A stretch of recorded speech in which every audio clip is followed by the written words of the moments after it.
What is up, y'all? Welcome back to another recap and review of Dandadan. I am here to recap and review episode 2, The Evil Eye from season 2. If you have not caught up through episode 2 of season 2, then this is your chance to pause and then come back once you have done so, because obviously I will be talking full spoilers from this point forward. This episode is definitely one of my favorites of the series so far. I think you could put that in the top tier of Dandadan episodes. This one was just fantastic all the way through, and it was mainly because it had a lot of tension throughout. Now, I don't want to say that I've been a harsh critic of the action sequences through these first 14 episodes of this Dandadan series, but I would definitely say it is one of the weaker aspects of the show for sure. I said it last week that the action looked a little bit better. It was a little bit more engaging. And then this week, I don't know, we have Evil Eye joining the mix, and it just seems like shit is popping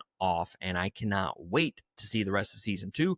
But let's just go ahead and jump into this, and I'll give you my thoughts as we move through this story. Jiji saves Momo and Okarun from killing themselves due to the death worm's psychic powers when he encounters a spirit named Evil Eye, whose abilities conflict with the death worm. Now, I know the series as a whole does lean into more like psychological and then the alien supernatural horror. This is the episode with the most horror-esque vibes throughout the entire episode, and just some of the subject matter that is being tossed around and talked about in this episode is super dark. It's really heavy thematically, and I think that lends to the horror vibes, especially early on, but definitely throughout the rest of the episode. And I get it, the entire series does have those vibes, but this one, it just seems like we leaned more into like the heavy suicidal thoughts, trying to kill themselves, just the more dark elements of this series with this episode. And I don't know why I gravitated towards that more so than maybe the other episodes. And why I loved this episode so much could be the fact that it has all those horror vibes throughout. I am a huge fan of horror. It is my favorite genre, period. So I definitely love this episode, more so for the fact of the subject matter that it is kind of leaning into. So I don't know. I could be in the minority on it. I have no idea, but I really loved how dark and heavy this episode was. We have Okarun trying to kill himself in his yokai form, trying to rip his mouth open, trying to stab himself with a razor blade. And when Okarun says, "Let me die already," we get a flashback to Jiji cutting the noose around both of his parents' necks when he was a kid.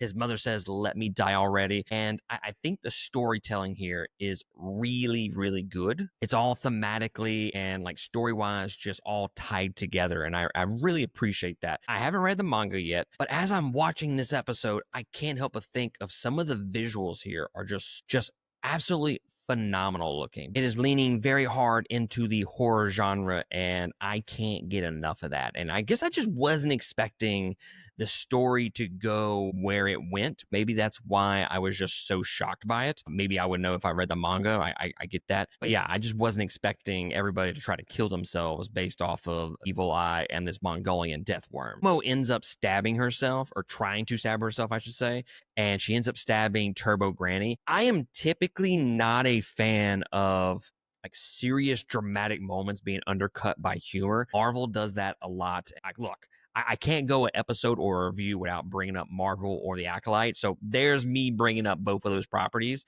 But I can't stand it when directors or creators really break up a dramatic moment with unnecessary humor. It is dark and dramatic and heavy for a reason. We don't necessarily need levity in that moment to make it more appealing and make it less dark. I don't really care for it when they tend to do that in like the MCU specifically. But anime does it a lot. But I will say this. I don't mind it here with the Turbo Granny getting stabbed in this dramatic, super dark moment. It was the perfect little bit of humor and levity needed for how dark this subject matter is. But with that being said, I am a huge Turbo Granny stan, so that could be why I love this moment so much more than any other moment like this. Like I said, I typically do not like moments of drama being undercut by a stupid, humorous moment. And I don't really feel that way right here. But it could be because of Turbo Granny. I don't know. Momo and Okaroon regain their sanity and fight off the death worm as Jiji gazes at Evil Eye. Jiji sees visions of a frail child who was used as a sacrifice by the Ketos,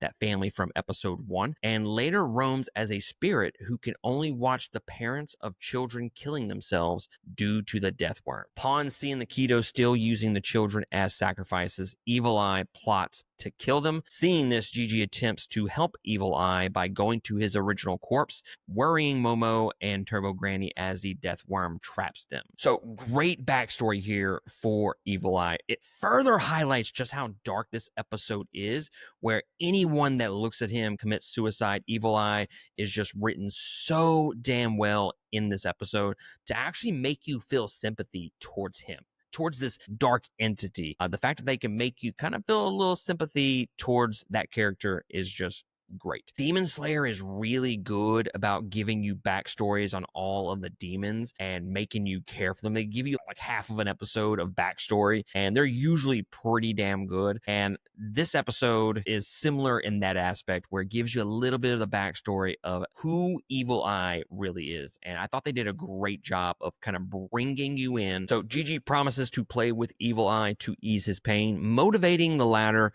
to successfully possess Jiji. So Jiji gets possessed by Evil Eye, and when I tell you he starts whipping ass, he whips ass. He whips Momo's ass specifically, but the visuals here of Evil Eye fighting like the Mongolian death worm, Momo, all that is great, but specifically the Mongolian death worm scene, so badass. I am a huge Evil Eye fan at this point because I think everything that is going on with this episode, the action set pieces, the voice acting, just his character just looks badass from a design perspective.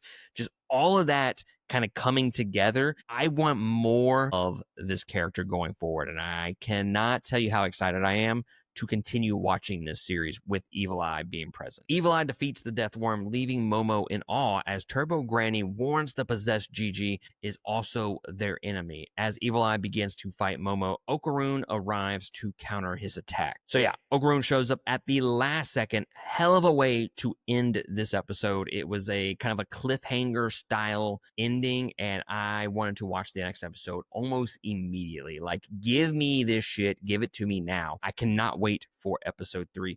I really enjoyed this episode overall. It was a great change of pace from the season premiere. It really focuses on the horror and heavy, dark subject matter of suicide rather than like a bunch of comedic beats, which I'm going to be completely honest, this is just one of the best written shows in terms of adding comedy into dramatic moments. And this episode does a really great job of doing that, especially in comparison to the subject matter. And I appreciate the fact that they don't undercut a lot of the dark, serious, dramatic moments in this episode with comedic beats. Like I said, I'm a huge fan of the comedy. I think this is one of the best written series in terms of comedy, and I really appreciate that they kind of stayed away from that for the most part in this episode. Now, when they did hit it, they hit it well, I think. I think the comedy where it was placed was just perfect. So guys, what did you think of episode 2 of Dandadan? Let me know down in the comments below. And I can't wait for episode 3. It comes out in a few days. I'm finally going to be able to catch back up on the reviews, and